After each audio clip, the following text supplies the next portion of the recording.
नमस्कार, बहुत स्वागत आप सभी का हमारे इस खास शो में। आपके साथ मैं हूं प्रिया सिंह। खराब लाइफस्टाइल और खान पान की वजह से भारत में हार्ट अटैक का खतरा तेजी से बढ़ता जा रहा है। कोविड के बाद तो दिल की बीमारियों का खतरा कई गुना बढ़ चुका है। एक रिपोर्ट के मुताबिक 2022 में ही हार्ट अटैक के मामलों में 12% से ज्यादा का इजाफा हुआ। इस वक्त हार्ट डिजीज के सबसे ज्यादा मरीज भारत में ही हैं। यह आंकड़ा करीब 40% है। इसमें से करीब 50% मृत्यु दर होने के कारण इसे पहले ही डायग्नोज कर पाना थोड़ा मुश्किल हो जाता है। ऐसे में जरूरत है और ज्यादा जागरूक होने की, ताकि लोगों को हार्ट डिजीज के बारे में समय रहते पता चल सके। इसी पर चर्चा करने के लिए आज हमारे साथ हैं doctor Gautam Swaroop, senior consultant intervention cardiology department of cardiology, Apollo Medics super speciality hospital Lucknow से, doctor Himanshu Gupta, interventional cardiologist, Medanta heart institute Lucknow, doctor Vikas Agarwal, professor of cardiology, institute of medical sciences, BHU Varanasi से। आप सभी डॉक्टर्स का हमारे इस खास शो में जुड़ने के लिए बहुत बहुत स्वागत।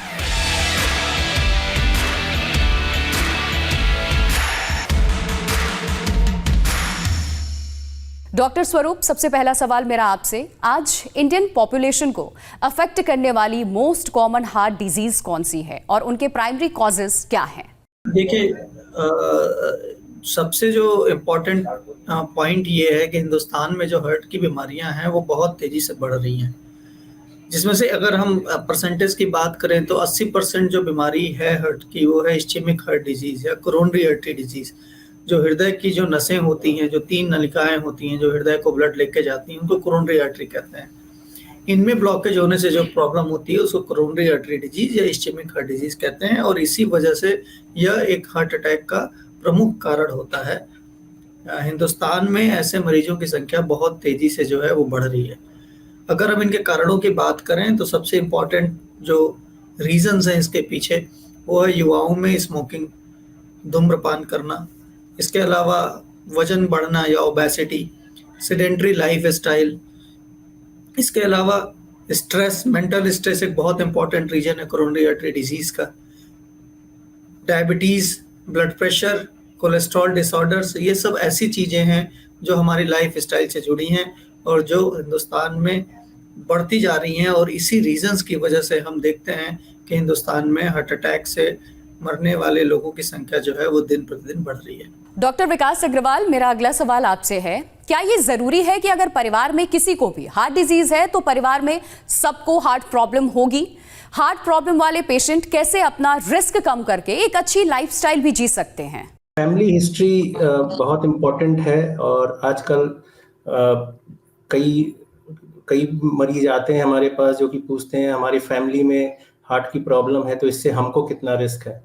तो family history immediate blood relatives में काफ़ी इम्पोर्टेंट है। इमीडिएट ब्लड रिलेटिव्स का हमसे ये मतलब है कि जो फर्स्ट डिग्री रिलेटिव्स हों, जैसे कि माता पिता, ब्रदर्स, सिस्टर्स, इनमें अगर हार्ट डिजीज की प्रॉब्लम या हार्ट अटैक्स की हिस्ट्री है तो ये काफ़ी इम्पोर्टेंट होती है। और हार्ट अटैक की हिस्ट्री अगर हम मेल्स की बात करें तो लेस देन 55 ईयर्स और फीमेल्स में अगर लेस देन 65 ईयर्स में प्रेजेंट है तो उसमें हार्ट अटैक्स के चांसेस बढ़ जाते हैं। प्रीमेच्योर हार्ट अटैक्स अगर हैं किसी फैमिली में, जैसे फादर या मदर को प्रीमेच्योर हार्ट अटैक्स हम लोग बोलते हैं, जबकि 45 ईयर्स ऑफ एज से कम में अगर हार्ट अटैक्स हो तो ये और भी इम्पोर्टेंट हो जाते हैं। और ऐसे लोगों में जिनमें फैमिली हिस्ट्री प्रेजेंट है फर्स्ट डिग्री रिलेटिव्स में, उनको ज़्यादा कॉशियस रहने की ज़रूरत है, ज़्यादा एक्शन की ज़रूरत है, उनको एग्रेसिव लाइफस्टाइल मॉडिफिकेशन की ज़रूरत है। एग्रेसिव लाइफस्टाइल मॉडिफिकेशन मतलब जो मॉडिफाइबल रिस्क फैक्टर्स हैं उनको कंट्रोल में रहना चाहिए। कोलेस्ट्रॉल लेवल्स हो गए उनको रेगुलरली चेक कराना चाहिए, ब्लड प्रेशर कंट्रोल अच्छा होना चाहिए, लाइफस्टाइल उनका बहुत अच्छा होना चाहिए, रेगुलर एक्सरसाइज करना चाहिए, हेल्दी डाइट होनी चाहिए, जिससे कि वो अपनी जो हार्ट अटैक्स या हार्ट प्रॉब्लम होने की जो संभावना है या जो उनके फैमिली हिस्ट्री की वजह से जो बढ़ जाती हैं उनको कंट्रोल करके उन पे कंट्रोल किया जा सके।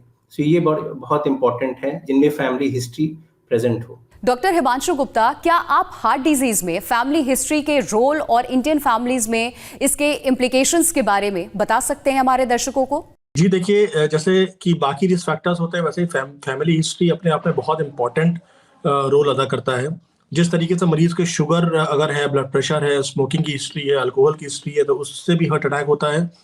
उतना ही ज़्यादा इंपॉर्टेंट है कि अगर आपकी फैमिली में किसी को हार्ट अटैक की प्रॉब्लम है, फर्स्ट डिग्री रिलेटिव में हार्ट अटैक्स की प्रॉब्लम है, 45 साल 55 साल से कम की उम्र में किसी को हार्ट अटैक हो चुका है आपकी फैमिली में, तो बहुत ज़्यादा चांसेस हैं कि आपके अंदर भी वही जीन्स होंगे जो तेज़ी से आपके दिल की बीमारी को प्रोड्यूस करेंगे और आपको दिल का दौरा पड़ने की संभावना बढ़ जाती है। क्योंकि ऐसा देखा गया है कि दिल में चिकनाई जमने की संभावना की जो प्रक्रिया होती है बहुत तेज होती है इस तरह के मरीजों में। इसके अलावा भी और बहुत सारी कंडीशंस होती हैं हार्ट अटैक के अलावा, जैसे कि दिल की धड़कन को कम हो जाना, दिल की पंपिंग का कम हो जाना, बार बार पेशेंट का हार्ट फेलियर में जाना। सो ये सारी सिचुएशन भी कभी कभी इन मरीजों में आती है जिनमें कि जेनेटिक प्रॉब्लम पाई जाती है, या जिसको हम बोल सकते हैं कि फैमिली हिस्ट्री इंपॉर्टेंट है। अगर एक तरीके से देखा जाए तो it is a kind of non modifiable risk factor, means हम इसको मॉडिफाई नहीं कर सकते। जो भी जीन्स हमें मिले हैं हमें उसी के साथ में हर चीज़ हमें बियर करनी है। लेकिन उसके साथ साथ हमारे जो मॉडिफिकेशन होने चाहिए बहुत ही एग्रेसिव होने चाहिए। कोलेस्ट्रॉल का रिडक्शन करना है तो बहुत एग्रेसिव कोलेस्ट्रॉल का रिडक्शन करना है। कोई भी अगर आपको बीमारी है, शुगर ब्लड प्रेशर की बीमारी है, तो समय पर उसकी दवाइयाँ लेनी है। कोई अगर हैबिट्स हैं तो कोई भी बैड हैबिट्स नहीं होनी चाहिए, आपकी हाइजीन उतनी अच्छी होनी चाहिए। डॉक्टर गौतम स्वरूप, हार्ट डिजीज से बचने के लिए एक्सरसाइज करना क्या रोल निभाता है? इसे सबसे इम्पोर्टेंट चीज जो शुरुआत से ही हम सब लोग ये डिस्कस कर रहे हैं कि हृदय रोगों से बचाव के लिए आपका फिजिकली फिट होना बहुत जरूरी है, क्योंकि ओबेसिटी या मोटापा या वजन का बढ़ना ये हृदय रोगों को बढ़ाने में बहुत ही इंपॉर्टेंट रोल प्ले करता है। यदि हम बात करें कि हम इसे कैसे करें, तो ये रिकमेंडेशन है हार्ट फाउंडेशन की तरफ से कि आप अपना 150 मिनट करीब करीब जो है हफ्ते में निकालें। यदि हम इसको डिसइंटीग्रेट कर दें तो हर दिन 35 से 40 minute at least 5 days in a week moderate amount में आपको एक्सरसाइज करनी चाहिए। मॉडरेट अमाउंट का मतलब ये होता है कि आप ब्रिस्क वॉक कर सकते हैं, आप साइकिलिंग कर सकते हैं, आप मॉडरेट ट्रेडमिल कर सकते हैं अपने घर के अंदर, आप लिफ्ट की बजाय जो है वो सीढ़ियों का इस्तेमाल करें, ज़्यादा से ज़्यादा पैदल चलने का कोशिश करें। इस तरीके की ऐसी चीज़ें हैं, यदि आप अपनी नियमित दिनचर्या में इसको यदि आप अपने अपनाते हैं तो ये एक्सरसाइज जो है वो आपके हार्ट के अटैक्स को रोकने के लिए या हृदय में ब्लॉकेज को डेवलप होने जैसी प्रॉब्लम्स में बचाव कर सकती है। यदि आप ऐसा करते हैं तो आपके कोलेस्ट्रॉल लेवल्स ठीक रहते हैं। यदि आप ऐसा करते हैं तो आपका वजन नहीं बढ़ता। इवन ये एक्सरसाइज आपको मेंटली फिट रखने का भी काम करती है। इसके अलावा जहाँ तक एक्सरसाइज की बात है तो इसका जो दूसरा पहलू है, आजकल हम लोगों ने देखा है कि बहुत सारे ऐसे दुर्घटनाएं हुई जो जिम में या ट्रेडमिल करते समय हुई। तो वही मैं आपको इस बात को क्लियर करना चाहता हूं आपके माध्यम से कि किसी भी प्रकार की हाई इंटेंसिटी एक्सरसाइज बिना किसी हैबिचुएशन या पहले से उसके ग्रेजुअल एक्सरसाइज के बिना अचानक से नहीं करना चाहिए, क्योंकि यदि हम अपने हृदय की स्थिति नहीं जानते हैं तो अचानक से हाई इंटेंसिटी एक्सरसाइज करना हार्ट के लिए नुकसानदायक हो सकता है। तो यदि आपका सवाल है कि एक्सरसाइज, तो एक्सरसाइज हृदय रोगों से बचाव के लिए बहुत ही महत्वपूर्ण अंग है, और मैं आप सब लोगों से ये अपील करूंगा कि प्रतिदिन या at least 5 days in a week 25 से 30 मिनट ब्रिस्क मॉर्निंग वॉक जरूर करें। डॉक्टर विकास अग्रवाल, हमारी डाइट हार्ट हेल्थ पर कितना सिग्निफिकेंट इम्पैक्ट डालती है, और कार्डियोवैस्कुलर रिस्क को कम करने के लिए आप क्या डाइट रिकमेंड करेंगे? बहुत ही जरूरी सवाल, बहुत ही अच्छा सवाल है ये आपका। डाइट इज़ वेरी इंपॉर्टेंट, और किसी को हार्ट डिजीज से बचना है या किसी को हार्ट डिजीज है उसको इलाज के साथ साथ डाइट का ध्यान रखना भी बहुत जरूरी है, जिससे कि हार्ट की प्रॉब्लम आगे ना बढ़े, कंट्रोल में रहे। तो डाइट बहुत इंपॉर्टेंट कंपोनेंट है हार्ट डिजीज से बचने के लिए भी और ट्रीटमेंट के लिए भी। डाइट सबसे इम्पॉर्टेंट ये है कि बैलेंस डाइट बहुत ज़रूरी है हार्ट डिजीज से बचने के लिए, और हार्ट वेल बीइंग के लिए बैलेंस डाइट में जो हम लोग बोलते हैं हार्ट डिजीज के लिए जो इम्पोर्टेंट डाइट है, उनमें आदमी को lots of fruits, fresh fruits and vegetables लेना चाहिए। फ्रूट्स एंड वेजिटेबल्स में मिनरल्स और एंटीऑक्सीडेंट्स और ये सब की मात्रा ज़्यादा होती है, जिससे कि हार्ट डिजीज में फ़ायदा होता है। इसके अलावा नमक की मात्रा डाइट में कम होना चाहिए, ऊपर से नमक ना लें इसकी कोशिश होनी चाहिए, जैसे सलाद में नमक लेना या पिकल्स लेना, ये सब जिसमें एक्स्ट्रा सॉल्ट होता है, ये सब नहीं लेना चाहिए। शुगर की मात्रा भी डाइट में कम होनी चाहिए। जितना एक्सेस आप शुगर लेंगे उतना कोलेस्ट्रॉल में कन्वर्ट होता है, तो आपकी शुगर की मात्रा कम होना चाहिए, आपके कैलोरीज जिससे कि कम रहें। ऑयल एक बहुत बड़ा फैक्टर है। आजकल ये बोलते हैं कि ऑयल कितना लेना चाहिए। जीरो ऑयल तो नहीं बोलेंगे, लेकिन हल्का ऑयल हार्ट का पेशेंट या हार्ट डिजीज से बचने के लिए लिया जा सकता है। मिनिमम ऑयल जो है वो भी बॉडी के लिए ज़रूरत होती है, उसकी एसेंशियल फैटी एसिड्स उसमें होते हैं। सो कम मात्रा में ऑयल, जिसमें कि रिफाइंड वेजिटेबल ऑयल्स हो सकते हैं या ऑलिव ऑयल हो सकता है, सनफ्लावर ऑयल हो सकता है, ये सब आप ले सकते हैं, हल्की मात्रा में लें। लेकिन इसके अलावा जो आपको डाइट लेनी है उनमें आपको होल ग्रेन्स का इस्तेमाल करिए, ना कि आप प्रोसेस्ड ग्रेन्स का इस्तेमाल करें, जो कि प्रोसेस्ड ग्रेन जैसे कि मैदा ये सब नुकसान करेगा। होल ग्रेन्स लें जो कि हाई फाइबर डाइट की तरह होता है, और हाई फाइबर डाइट ये देखा गया है कि हार्ट के लिए बहुत अच्छा होता है। इसके अलावा आप अगर नॉन वेज में बोलें तो छोटी फिशेस लिया जा सकता है, जो कि हार्ट के लिए अच्छी मानी जाती हैं, और ये बड़ी फिशेस में कोलेस्ट्रॉल की मात्रा ज़्यादा होती है। रेड मीट अवॉइड करें आप। ऑयली फ्रूट्स अवॉइड करना चाहिए, जैसे कि हैवी ऑयल वाले जो फ्रूट्स होते हैं, फ्राइड फूड्स होते हैं, ये सब बिल्कुल अवॉइड करना चाहिए, जो कि नुकसानदायक होते हैं।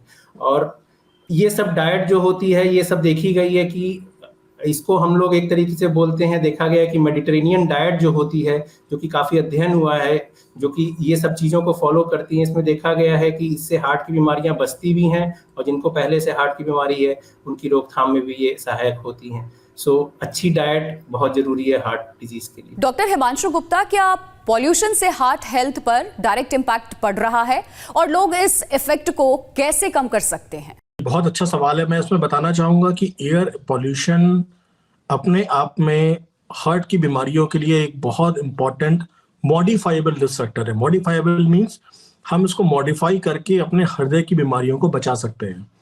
अब ये पॉल्यूशन कई तरीके का हो सकता है। एयर पॉल्यूशन, नॉइज पॉल्यूशन, सब अलग अलग हो सकता है।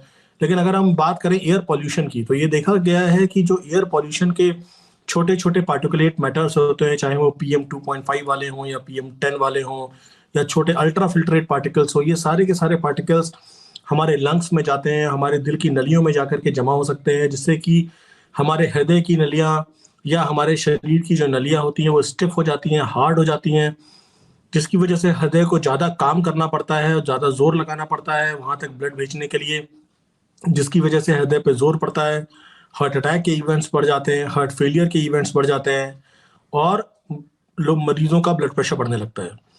अब अगर हम बात करें कि तो इसके लिए हम लोग क्या कर सकते हैं, अगर हम ऐसी जगह पे रह रहे हैं जहाँ पे पॉल्यूशन ज़्यादा है, तो ये बोला गया है कि पहले तो ये चेक करें कि आप कैसी जगह पे रहते हैं, जहाँ पे पॉल्यूशन माइल्ड पॉल्यूशन है, मॉडरेट पॉल्यूशन है या वेरी हेवी पॉल्यूशन है। ऐसे दिनों में जब आपके घर के आसपास बहुत ज़्यादा पॉल्यूशन है, वेरी हैवी पॉल्यूशन है, तो उस समय थोड़ी सी आउटडोर एक्टिविटीज़ को हमें कम करना चाहिए। स्पेशली जो अस्थमा के मरीज हैं वो रेगुलरली अपना इनहेलर का इस्तेमाल करें।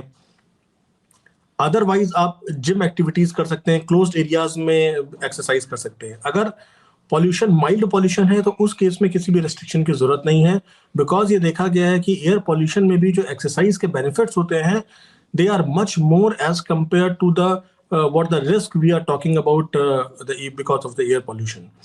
So वो ठीक है कि प्रॉब्लम्स होती हैं, एक अपने आप में रिस्क फैक्टर है, बट इसकी वजह से हमें एक्सरसाइज को बिल्कुल भी स्टॉप नहीं करना है until unless पॉल्यूशन बहुत ज़्यादा हो और आप किसी सांस के मरीज हैं। डॉक्टर गौतम, मेरा अगला सवाल अब आपसे है। CPR से रिलेटेड मिथ्स के बारे में आप बताएं हमारे दर्शकों को। CPR एक बहुत ही इम्पॉर्टेंट पहलू है लोगों की जान बचाने के लिए। CPR का बेसिकली रोल ये होता है कि उस समय हृदय जो होता है वो रुक रहा होता है, वो हार्ट की पंपिंग को कम कर रहा होता है, जिसकी वजह से हमारा ब्रेन प्रभावित हो रहा होता है। तो यदि हम CPR एक इफेक्टिव तरीके से करते हैं तो हम उस समय हृदय को बंद होने से बचा सकते हैं, ब्रेन में ब्लड की सप्लाई को रिस्टोर कर सकते हैं, और वो एक ऐसा टाइम होता है कि जिस समय हम CPR अगर देते हैं तो हम बहुत से लोगों की जान बचा सकते हैं। यदि हम डेटा की बात करें तो 80% जो डेथ होती है, सडन कार्डियक डेथ, वो हॉस्पिटल से बाहर होती है। इसलिए इसका ये इम्पोर्टेंस है कि हमें जनरल पब्लिक को, सामान्य लोगों को इस बारे में जागरूक करना चाहिए कि यदि आपके चारों तरफ सराउंडिंग्स में किसी भी पब्लिक प्लेस पे ऐसी कोई भी घटना हो रही हो तो आप इस विधि से लोगों की जान बचा सकते हैं। अब अगर मिथ की बात करें तो बहुत सारे ऐसे वीडियोस इंटरनेट पे अवेलेबल होते हैं जिससे लोग बहुत सारे इसके मिथ्स निकाल लेते हैं, जिसमें एक प्रमुख मिथ है कि इसमें हमें एयर टू एयर वेंटिलेशन करना पड़ता है, दूसरों के मुंह में अपना मुंह डाल के उसको वेंटिलेट करना पड़ता है। परंतु जैसा कि डॉक्टर विकास ने बताया कि रिसेंटली हम लोग उस चीज़ को मानते हैं कि ऐसा कोई ज़रूरी नहीं है कि आप मुंह से सांस देने की कोशिश करें। इवन आप चेस्ट कंप्रेशन करके भी लोगों की जान बचा सकते हैं। दूसरा कि इसके लिए लोगों का ऐसा सोचना होता है कि इसके लिए कोई एक विशेष आयु की ज़रूरत होती है, परंतु ऐसा नहीं है। 9 साल से अधिक कोई भी व्यक्ति इस प्रक्रिया को सीख सकता है और इसको इफेक्टिव तरीके से परफॉर्म कर सकता है। और दूसरी सबसे इम्पोर्टेंट चीज़ है कि बहुत से ऐसे ट्यूटोरियल्स हैं जिसमें आप जाके आप इसको ऑनलाइन भी सीख सकते हैं। बहुत सारे हॉस्पिटल्स इस सुविधा को और इस ट्रेनिंग को प्रोवाइड करते हैं ताकि जनरल पब्लिक में हम इसकी उपयोगिता को समझ सकें और इसको परफॉर्म करके हम बहुत सारे लोगों की लाइफ बचा सकें। सबसे बड़ा मिथ ये भी है कि बहुत से ऐसे लोग अपरेंटली ऐसा सोचते हैं कि हमारे घर में सब कुछ ठीक है तो मुझे सीपीआर को जानने की ज़रूरत नहीं है। परंतु हमें इसके बड़े परिप्रेक्ष्य में देखने की ज़रूरत है कि यदि हम किसी बाजार में हैं या हम किसी एयरपोर्ट पे हैं या किसी भी पब्लिक डोमेन में हैं और यदि हमारे सामने कोई व्यक्ति अचानक से बेहोश होकर गिर जाता है, उसकी पल्स हमें नहीं मिल रही होती है, तो वो एक ऐसा टाइम होता है कि यदि हम इफेक्टिव सीपीआर करें तो हम लोगों की जान बचा सकते हैं। डेवलप्ड कंट्री में इस पे बहुत जो है वो जोर दिया जा रहा है सामान्य नागरिकों को इसके बारे में ट्रेन करने के लिए। समहाउ इंडिया में अभी इसके लिए लोगों को और जागरूक होने की ज़रूरत है। इसलिए मैं आपके माध्यम से ये बताना चाहता हूँ, सरकार को भी बताना चाहता हूँ कि कृपया इस तरफ भी सोचें ताकि सामान्य लोग भी इस सीपीआर को जान सकें, समझ सकें और बहुत से लोगों की ज़िंदगी इस प्रोसेस से बच सकती है। Doctor Vikas Agarwal, effective heart health monitoring और केयर के लिए लोग wearable devices and modern technology को कैसे इजीली अडॉप्ट कर सकते हैं? तो वेरेबल टेक्नोलॉजी आजकल बहुत ही इम्पोर्टेंट टेक्नोलॉजी हो गई है, काफ़ी पॉपुलर भी हो गई है और इसमें डिफरेंट गैजेट्स और डिवाइसेस को लिया जाता है जो कि आप एक्सेसरीज की तरह अपनी बॉडी में लगा सकते हैं। कुछ ऐसे भी डिवाइसेस आ गए जो कि आप अपनी बॉडी में इम्प्लांट भी कर सकते हैं। इसमें सबसे कॉमन डिवाइसेस की हम बात करेंगे तो इसमें स्मार्ट वॉचेस हैं। स्मार्ट वॉचेस में जैसे एप्पल वॉच है या फिटबिट का नाम आपने सुना होगा, जो कि बहुत आपको इन्फॉर्मेशन देती हैं कैसी आपकी हेल्थ का स्टेटस क्या है।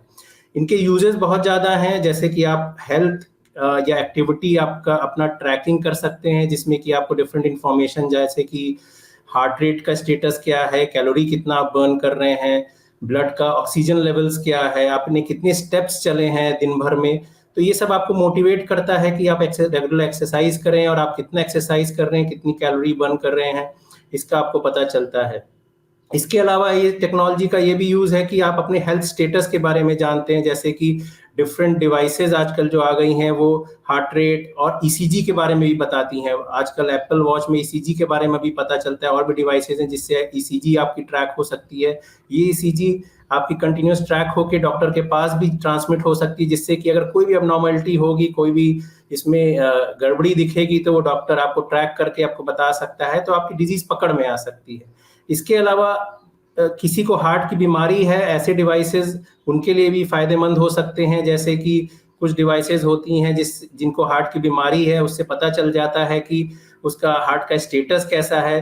या किसी को शुगर की बीमारी है, उसके में इंसुलिन पंप लगा हुआ है, तो इंसुलिन लेवल शुगर लेवल अगर बहुत लो या बहुत हाई हुआ तो आप इससे पता चल सकता है इस टेक्नोलॉजी से कि आपको कितना उसमें संशोधन करना है या कितना आपको एडजस्ट करना है डोज के लिए। तो ट्रीटमेंट रिलेटेड भी इसके बहुत सारे फायदे हैं। इसके अलावा इस वेरेबल टेक्नोलॉजी का ये भी फायदा है कि इससे आपको बहुत डेटा उत्पन्न हो रहा है, और आजकल आर्टिफिशियल इंटेलिजेंस की बात होती है। आर्टिफिशियल इंटेलिजेंस का मेडिकल उसमें बहुत ज़्यादा इनकॉर्पोरेशन हो गया है, जिससे कि आप बहुत डेटा इकट्ठा कर सकते हैं, और जो कि आप पेशेंट के मैनेजमेंट, पेशेंट की इन्वेस्टिगेशंस, पेशेंट के और भी डिफरेंट तरीके से आप यूज़ कर सकते हैं। सो वेरेबल टेक्नोलॉजी बहुत बड़ी टेक्नोलॉजी है जो कि आगे और एडवांस होती जा रही है और आगे इससे बहुत सारे फायदे हो सकते हैं। Doctor Himanshu Gupta, heart disease वाले पेशेंट के लाइफस्टाइल को बेहतर बनाने और रिस्क कम करने के लिए आप क्या सजेशंस देंगे, क्या रिकमेंड करेंगे? जी देखिए, बहुत अच्छा सवाल है। मैं इसमें कहना चाहूँगा ऐसे मरीज जो कि हार्ट की बीमारियों से ग्रसित हैं उनके लिए बहुत ज़रूरी है कि अपनी एक अच्छी लाइफस्टाइल को मेंटेन करें। मॉर्निंग में सही समय पे उठें, वॉक करें, ब्रिस्क वॉकिंग करें, मॉडरेट एक्सरसाइज करें, एक अच्छी डाइट लें, फलों का प्रयोग ज़्यादा से ज़्यादा करें, ग्रीन वेजिटेबल्स लें, मीट हमें कम से कम लेना चाहिए। आप दोपहर में आधे घंटे की नैप भी ले सकते हैं। शाम को आप जल्दी बेड में सोने का प्रयास करें। एक प्रॉपर स्लीप हाइजीन लें। 7 से 8 घंटे की नींद आपकी पूरी होनी चाहिए। स्लीप क्वालिटी अच्छी होनी चाहिए। खर्राटे कम से कम होने चाहिए। अगर आपके अंदर कोई एडिक्शन है तो स्मोकिंग, अल्कोहल की कोई एडिक्शन वगैरह नहीं होने चाहिए। अगर आप शुगर और ब्लड प्रेशर या और किसी बीमारी से ग्रसित हैं तो सही समय पे दवाइयों को लेते रहे। आप सभी डॉक्टर्स का बहुत बहुत शुक्रिया। हार्ट डिजीज से जुड़ी कई अहम जानकारियां आपने हमारे दर्शकों को आज दी है। तो डॉक्टर्स ने बताया कैसे संतुलित आहार और एक्सरसाइज से आप अपने दिल को तंदुरुस्त रख सकते हैं। कोई भी लक्षण महसूस होने पर तुरंत आपके फैमिली डॉक्टर को आप संपर्क कीजिए और अपना ख्याल रखें। इस खास शो में फिलहाल इतना ही। धन्यवाद।